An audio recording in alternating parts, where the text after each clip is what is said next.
All right, this is John Cola with OKRaw.com. Today I have another exciting episode for you. We're all the way here in Santa Rosa, California, beautiful Santa Rosa, California, about 1 hour north of San Francisco, and we're here for a very special reason. We're here at the True North Health Center. What they've been doing here for over 30 years is water fasting patients to, create balances in the body so that they can heal and get better and get off their medications.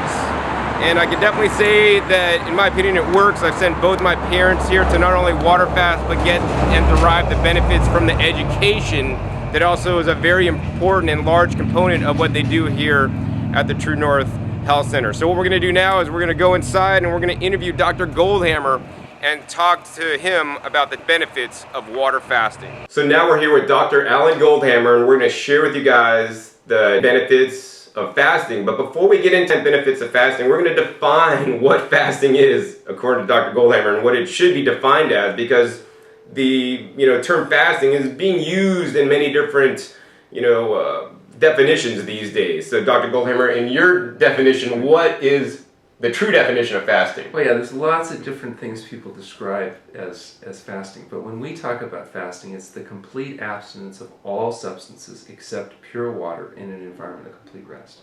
So this idea of therapeutic fasting is a very specific situation, and in fasting, the body goes through actually an adaptive response. Fasting itself is a biological adaptation. It was something our species had to be able to do in order for us to survive. If it weren't for the ability to fast, the first time spring came late, all the humans would have died. Because we have this huge bulbous neuronal net at the end of our spinal column called the brain that's our main burner of glucose. And the key to fasting is the brain's ability to shift from burning its primary fuel, glucose, into burning ketones, which are a byproduct of fat metabolism.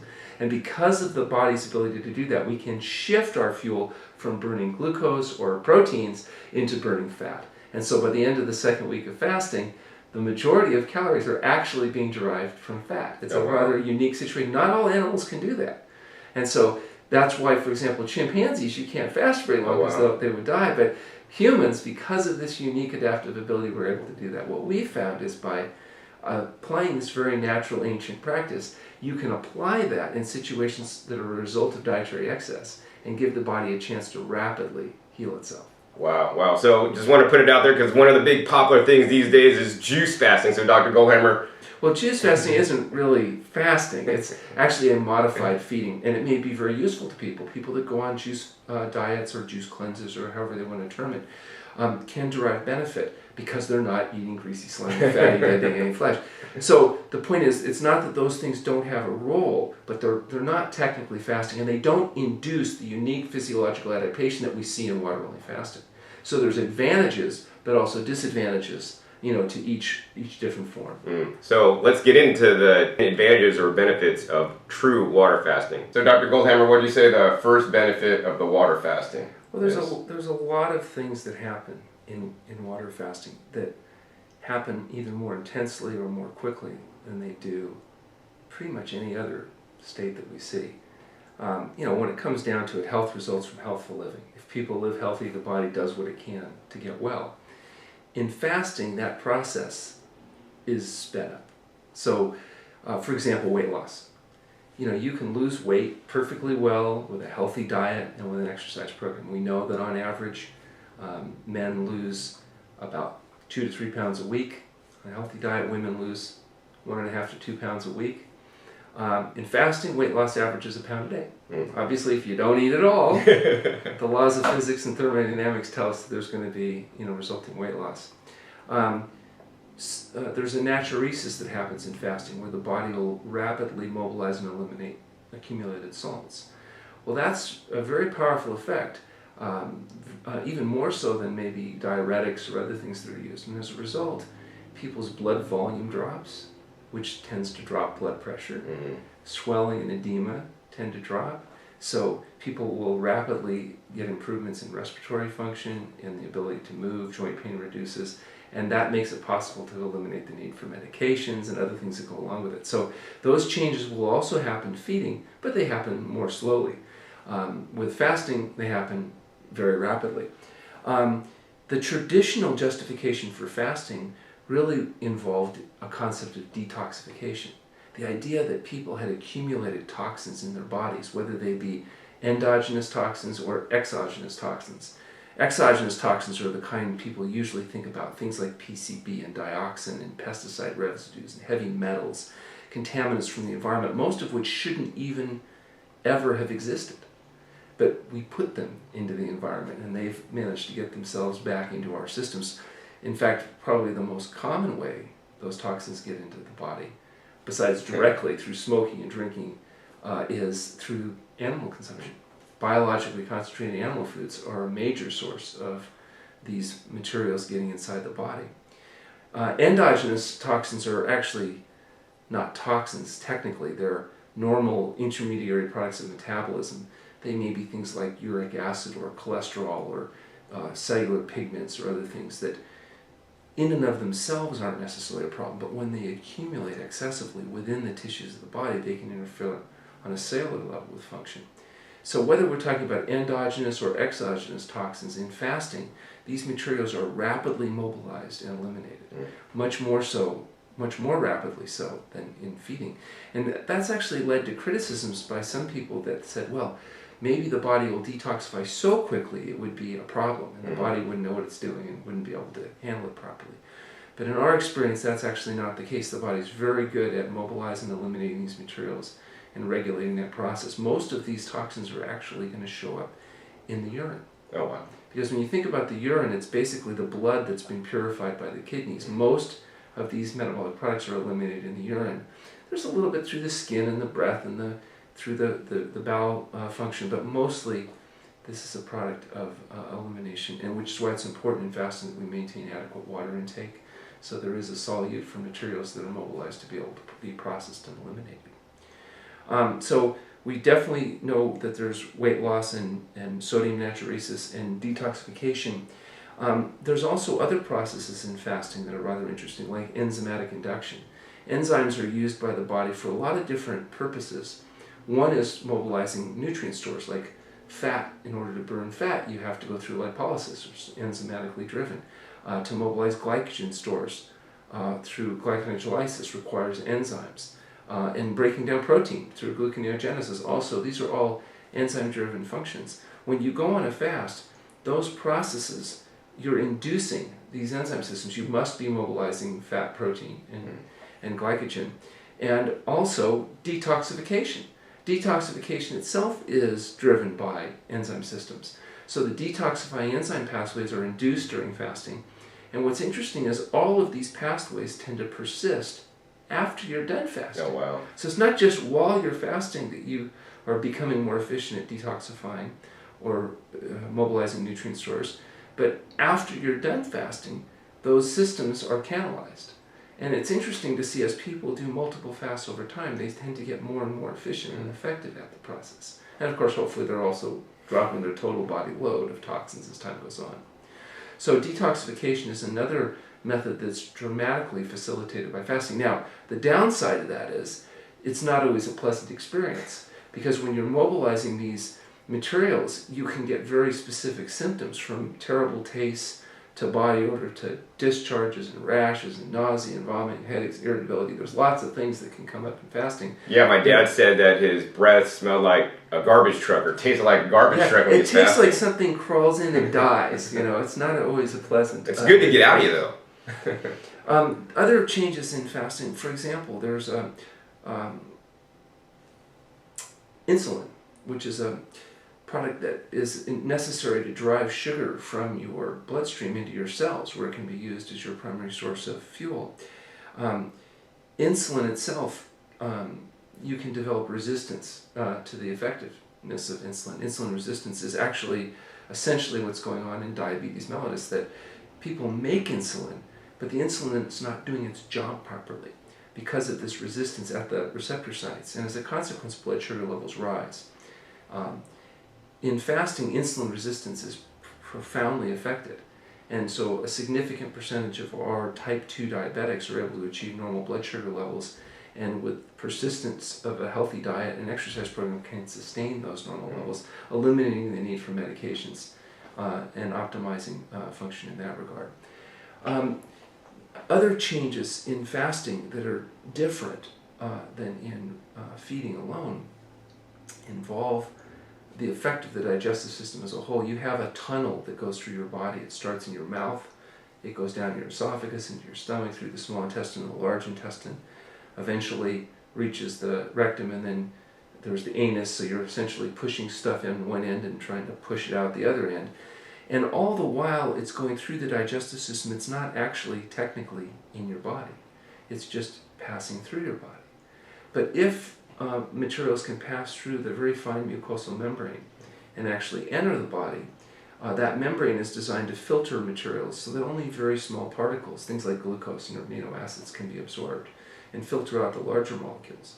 And that system works really well. However, if something damages that intestinal mucosa, something like gut leakage, where you actually get an inflammatory process, whether it's from free radicals or other reactive molecules, that mesh becomes damaged, much like a screen might be torn that can allow material through. Initially, your immune system would react to those materials, those proteins, and neutralize them. You have phagocytes and you have all kinds of different mechanisms to kind of neutralize and eliminate invading materials. But in genetically vulnerable people, that reaction becomes dysfunctional. And when your immune system begins to react to your own tissues, now we describe it as autoimmune disease. And if it's reacting to your colon, then we might use the term ulcerative colitis or Crohn's disease. If it's reacting to your lungs, you might talk about patients with asthma, or patients that are having skin involvement might be diagnosed as having vasculitis, or arthritis, or many of these itis conditions. One of the things that they have in common is they're aggravated by gut leakage, the introduction into the system of materials that really shouldn't be there. And for reasons that are still being debated, when that immune system becomes dysfunctional and begins to react to your own tissues, it's actually your immune system that's causing inflammation and arthritis, or colitis, or asthma. That's your cells. And one of the things you can do to get those cells to start working properly is, number one, eliminate the gut leakage. And one of the ways you can do that is to fast. During fasting, of course, you're not digesting these materials, you're eliminating. The body gets a chance to heal. And then after fasting, of course, we're eating a low energenic, health promoting diet. We don't have the free radicals or other materials that are causing the inflammation. And now those systems can become healed, and these conditions can come under control. And that's why we see people with these conditions, like arthritis and colitis and asthma, eczema, and psoriasis, they can actually get well. Now it's interesting because under medical care, if you go to a medical doctor and say, I'd like you to use conventional medical methodology with you, they'll say, well, that's fine. We'll give you drugs, and you'll take these drugs, and we'll try to regulate your symptoms. And the one promise they'll make is that if you follow their advice exactly, you'll never get well. You'll be sick the rest of your life, and you'll have to take the drugs the rest of your life. Why do you have to take the drugs the rest of your life? Because they're guaranteeing you you're not going to recover. And I think there's a better way to do that, which is to try to allow the gut to heal, eliminate the sources of the inflammation to begin with, and provide a health-promoting environment so the body can try to do what it does best, which is heal itself. We also see impacts of fasting on the autonomic nervous system, that part of the nervous system that controls the things you don't have to think about. For example, when you start running, you don't have to tell your heart to beat faster. It does it automatically. The way it does that is through direction from the autonomic nervous system, which has two parts, the sympathetic and the parasympathetic nervous system. And they work in concert with each other, in counterbalance to each other. So if one part of the nervous system gets set too high, you can develop symptoms. If your sympathetic nervous system or your parasympathetic nervous system is out of balance, you may have symptoms like diarrhea or constipation. You may have tightness in the chest. You may have various symptoms of distress. And in fact, if you think about all the natural healing methods, one of the things that all these different methods have in common is that they impact the autonomic nervous system balance. Some work better than others, but many of them, from massage and biofeedback to manipulation, to affect the autonomics, and to that degree that they're able to rebalance that may affect some of the symptoms that people experience. Well, the most profound impact on the autonomic nervous system that I've seen is fasting. Fasting's like rebooting the hard drive in a computer. You shut the system down, you turn it back on. A lot of times corruption kind of sorts itself out and you don't exactly know where it came from, but now things tend to work better, and fasting kind of does that to the body. It's like turning everything off and then letting it kind of naturally reboot. Fasting also has a large tradition in people from a psycho-spiritual viewpoint. There's probably no major religion that doesn't have a tradition of fasting. And I think the reason for that is that fasting has a profound effect on how people think and feel about themselves and the world around them. And so many people traditionally have used fasting as a chance of kind of going within themselves a bit. And certainly, we see those changes in people that are fasting. The immune system itself, sometimes people think, well, if you fast, you're starving, because they equate fasting with starving. Really not accurate, because fasting is when you're using and relying on labile reserves. Starvation is what would happen if you fasted beyond your labile reserves. And then, of course, that would not be good, because if you go from fasting into starvation and continue, then you would die, and that would be really bad from our viewpoint, because it would really mess up our outcome data.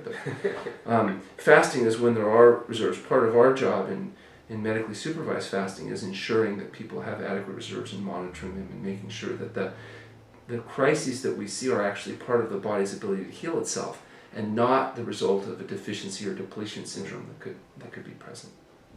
I think one of the most profound benefits of fasting involves this concept of neuroadaptation. The nervous system adapts to the environment around us. For example, if you're going from a very brightly lit outside into a dark theater, at first, you can't see very well and you're stepping on people.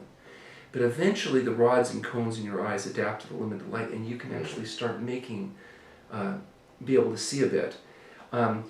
The same processes occur, that is, the neuroadaptation occurs with taste. If people are used to eating a greasy, slimy, fatty, dead, decaying flesh diet, they can't really discern the more subtle flavors of fruits and vegetables. If people go on a low sodium, low fat diet over a long enough period of time, eventually they begin to start adapting to where they can start to taste the natural flavors of whole foods. The problem is, if you're on a high salt diet and you go on a low salt diet, it can take a month on average for people to neuroadapt. If you're on a high fat diet, it can take up to 3 months before people feel satiated on a lower fat, more complex carbohydrate-based diet. And as a consequence, it's hard to get compliance with people if they just don't feel good, or if they feel hungry, they feel weak, they have all these symptoms that they're attributing to deficiency syndromes in their diet, when in reality, they're addicts, and they're adapting to the withdrawal effects. It's like why it's very difficult for people to go through withdrawal in any medications or recreational drugs, because they don't feel good. They're using these drugs not just to feel good, they're using them to avoid feeling bad from withdrawal. And people are addicted to the artificial stimulation of dopamine in their brain that comes from the chemicals that are added to food that include oil, salt, and sugar, as well as all these processed foods. And so when they withdraw from those foods, they don't like it. When you fast, you don't like it either, but that time happens over a much shorter period of time. And most people, by the time they're done fasting, even relatively brief fasts, good foods start to taste good. And now we can encourage people to adapt a whole foods, plant-based diet without the sugar, oil, and salt. And they can enjoy the food, they like the food, instead of it being tasteless swill that they can't choke down. And I think that's one of the reasons why we find fasting can be very helpful. If you could get people to eat very healthy over a long enough period of time, many of those beneficial changes would occur naturally.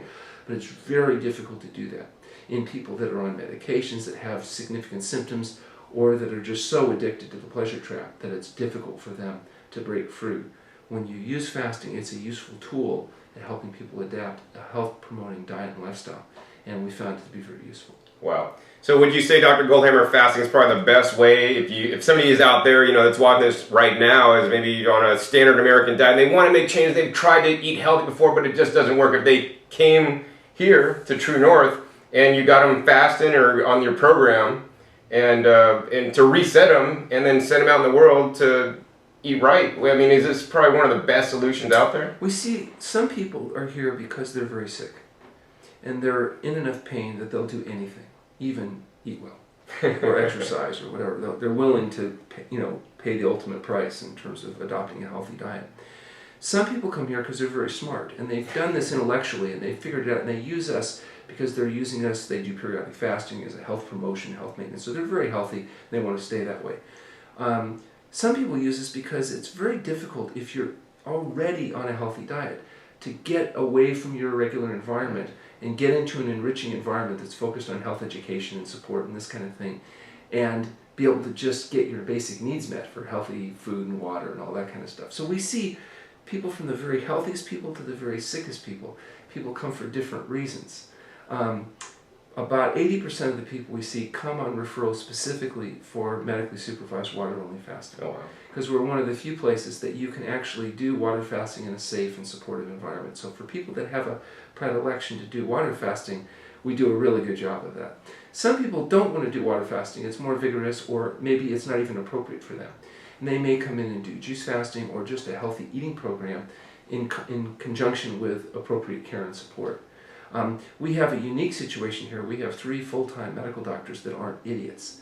And for a lot of people, the opportunity to work with an experienced physician that's not an idiot is a really refreshing and useful thing. And a lot of people use our physicians as an opportunity to do their medical assessments, get good advice, or at least to get a second opinion about whether or not medical procedures are actually necessary or advisable or not.